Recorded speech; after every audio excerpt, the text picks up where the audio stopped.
On the last evening of my 25th college reunion, there was a party in a tent.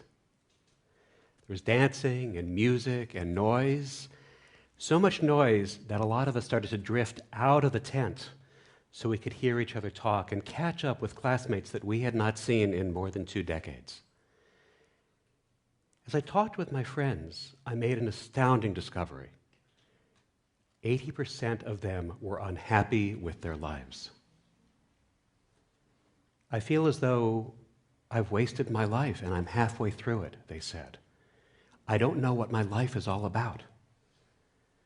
Now, I was privileged to go to Yale, and we were standing on a summer evening in the middle of Yale's old campus, and the people that I was speaking with were privileged and highly educated and financially well off and in positions of power. And they had the first house and the second house. And they had the first spouse and the second spouse. And 80% of them were unhappy with their lives. Who was happy, the 20%? Well, we had studied literature and Renaissance rhetoric, and we were the theater people and the history geeks. We had studied classes for the joy of learning, not because we thought they were going to direct us to a specific job. We still got jobs. We were living our lives expansively with life's ups and downs, and we did not feel that we had wasted a single minute. And as I spoke with the 20%, the happier 20%, I discovered that each of them knew something about their life purpose because they knew 5 things: who they were, what they did, who they did it for, what those people wanted or needed, and what they got out of it, how they changed as a result.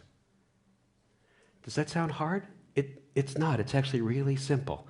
In fact, it's so simple that you can learn your life purpose now. You're going to know your life purpose now in the next 5 minutes. Would you like to know your life purpose in the next 5 minutes? Yes. Can you be a little bit louder, because they're making a lot of noise in the tent, and there's just this silly little microphone next to my cheek to hear you. Would you like to know your life purpose in the next 5 minutes? Yes. Thank you. Actually, it's not even going to take 5 minutes. So can I share something else with you? If you're like a lot of us, you have wondered and worried about your life purpose for a long time. And there are books and magazines and workshops and seminars about it. In fact, Amazon lists 151,928 books that refer to how you can learn your life purpose. Well, I know some people who have spent their entire lives trying to learn their life purpose. And look, we can all agree that the unexamined life is not worth living. But if all you're doing is examining, you're not living. So let's figure out the life purpose right now together. Who you are, what you do, who you do it for, what those people want and need, and how they change as a result. Shall we do it? Yes. All right. Everybody, on the count of 5, shout out your first name. 1, 2, 3, 4, 5. Brian. Fabulous. That was the first one, only 4 to go. That's who you are. All right, now what do you do? What do you love to do? You love to write, cook, design, create iOS apps, write code, crunch numbers, talk, teach. What do you love to do? And if there's a lot of things that come up for you, focus it down by asking yourself this one question. What is the one thing that right now you feel supremely qualified to teach other people? Think about that in one word. Hold it. Don't release it yet. On the count of 5. What do you do? 1, 2, 3, 4. Great. That's what you do. Now, think about who you do it for. Picture them in your mind. Be ready to say it on the count of 5. Hold it. Don't release it yet. 1, 2, 3, 4. Okay, who do you do it for? Let's see it one more loud, a little bit louder, please. Over the people in the tent. Who do you do it for? Together?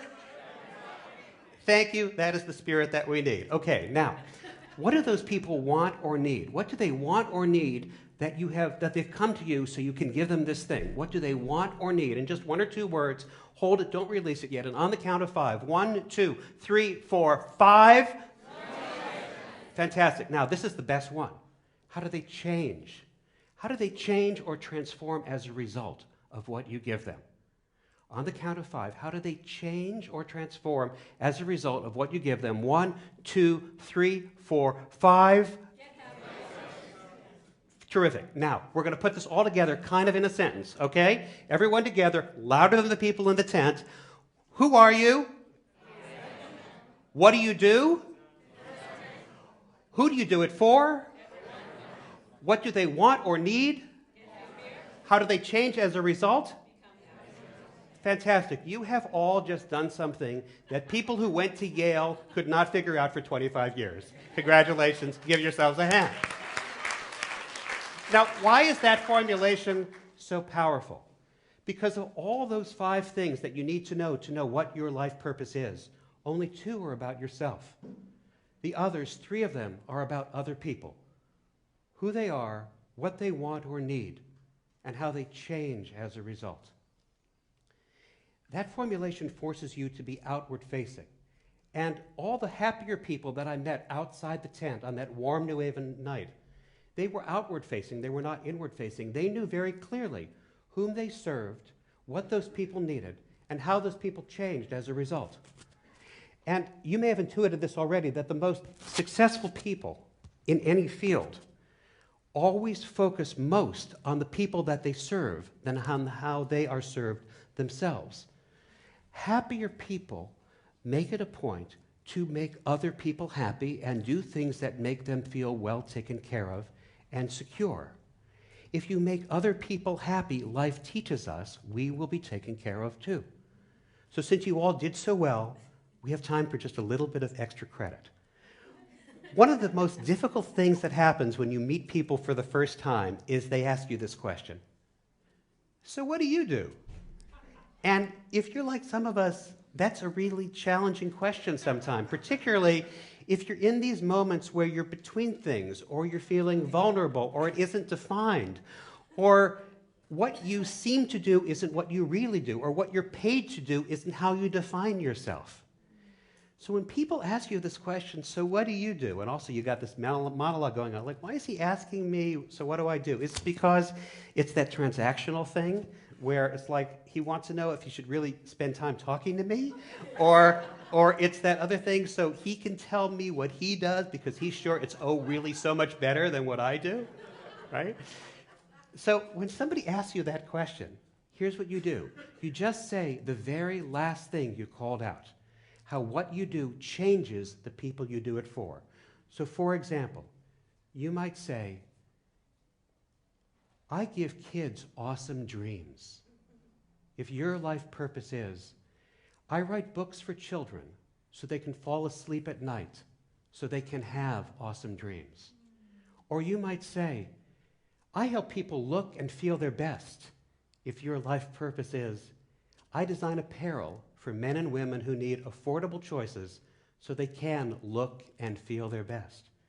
Or you might say, I help people get great work into the world. If your life purpose is, I train entrepreneurs and creative people to take decisive actions so they can get their greatest work into the world. And then that little snippet that you just said becomes your personal elevator pitch. And it will always start the conversation because the person that you were just talking to has to ask you a question. How do you give kids great dreams? How do you help people look and feel their best? Can people really get their greatest work into the world? And then you get to tell them, and you get to share your life purpose, and you get to share how they may come to learn theirs too.